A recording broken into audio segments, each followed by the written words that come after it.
Namaku Ruolan, 26 tahun. Aku bukanlah siapa-siapa. Hanya seorang perempuan biasa yang bekerja sebagai desainer freelance di sebuah kota kecil. Tapi hidupku berubah total pada suatu sore yang mendung. Hari di mana semua yang kupikir benar ternyata hanyalah sebuah kebohongan yang terbungkus rapi. Selama 3 tahun, aku menjalin hubungan dengan Wei Jian.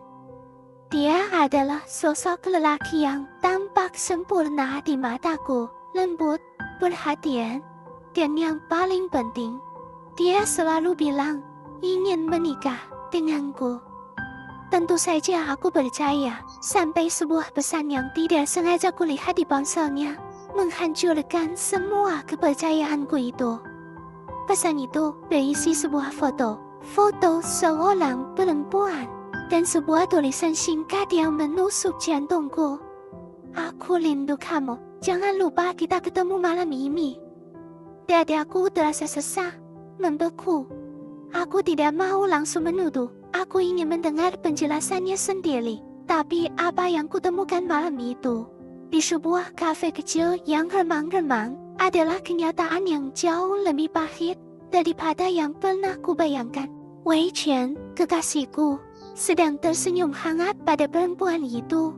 Senyum yang sama, senyum yang dulu selalu ia berikan hanya untukku ketika aku menanyakannya. Dia bilang itu hanya rekan kerja, tapi aku tahu aku bukan anak kecil lagi. Tatapan seperti itu bukanlah tatapan untuk sekadar rekan kerja. Malam itu aku pulang dengan hati yang hancur berkeping-keping.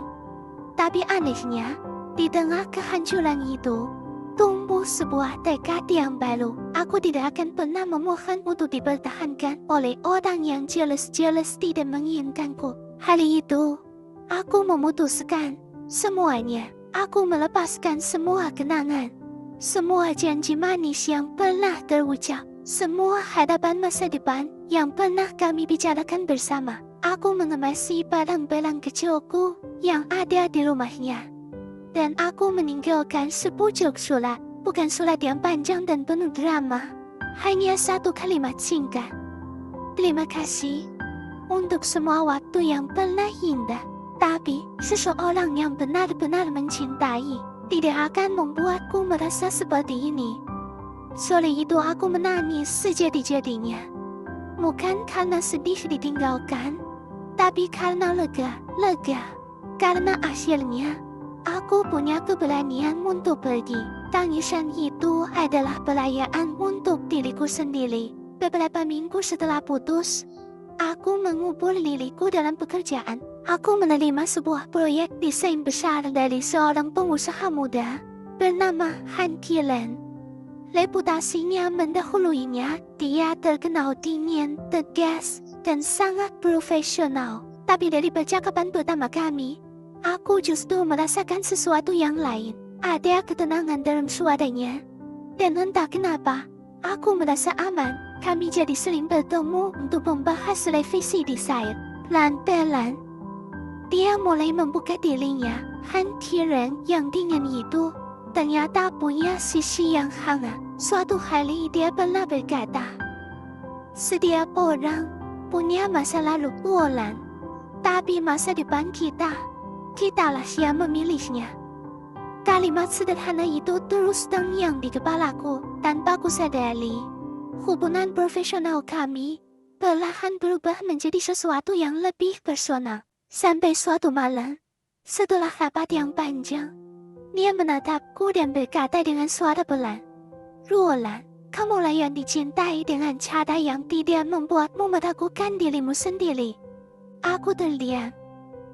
Jantungku berdebar kencang. Untuk pertama kalinya, sejak patah hati, aku merasa benar-benar dihargai sebagai seorang perempuan, sebagai seorang manusia. Lalu, seperti badai yang datang tiba-tiba, Wei Jian kembali. Dia datang ke rumahku, berdiri di depan pintu dengan wajah memelas. Dia memohon, dia menangis, dan dia mengucapkan kata-kata yang paling mudah diucapkan oleh seseorang setelah kehilangan sesuatu yang berharga. Aku menyesal, tolong Kembalilah padaku. Dulu, aku mungkin akan luluh melihatnya seperti itu. Tapi sekarang, aku hanya merasa lelah. Aku menatapnya dengan tenang dan bertanya satu hal. Kalau aku tidak pernah menemukan pesan itu, apa kau akan tetap berhenti dan memilihku? Dia terdiam, wajahnya pucat basi. Dan diamnya sudah cukup untuk menjawab semua pertanyaanku. Aku tersenyum kecil. Senyum yang bukan lagi senyum sakit hati. Tenang saja, aku tidak membencimu. Tapi, aku juga tidak akan kembali. Aku menutup pintu, kali ini, benar-benar untuk selamanya. Malam itu aku pergi ke taman kota. Tempat favoritku setiap kali aku butuh berpikir jernih. Dan tanpa ku sangka, Han Qiren ada di sana. Seolah takdir mempertemukan kami. Dia melihat mataku yang sembab karena sisa tangis. Lalu tanpa bertanya apapun, dia hanya berkata lembut, "Kamu tidak wajib kuat sendirian." Dan untuk pertama kalinya dalam hidupku, aku percaya pada kalimat itu. Aku memilih untuk duduk di sampingnya. Di bawah cahaya lampu taman yang temaram, dalam hati aku tahu, aku tidak lagi memulai hidup dari nol. Aku memulainya kembali dari versi diriku yang jauh lebih kuat dan lebih bijaksana. Hubungan kami tidak berjalan dengan cepat. Seperti cerita dongeng, semua berjalan perlahan, stabil, dan terasa begitu nyata. Di hari ulang tahunku, Qiren tidak memberiku hadiah mewah. Dia hanya menggenggam tanganku dan berkata, "Terima kasih sudah memilih untuk tetap percaya pada cinta. Meskipun dulu kamu pernah disakiti oleh seseorang yang tidak tahu cara menjaganya. Aku tidak tahu masa depan seperti apa yang menunggu kami. Tapi untuk pertama kalinya, aku tidak takut. Karena kali ini, aku tidak mencintai seseorang untuk mengisi kekosongan hatiku. Aku mencintai setelah aku belajar untuk mencintai diriku sendiri lebih dulu, dan itulah perbedaan yang paling besar. Jika kamu suka dengan cerita seperti ini, jangan lupa untuk like, komen, dan subscribe ya, karena satu dukungan kecil darimu sangat berarti bagiku. Sampai jumpa di cerita berikutnya.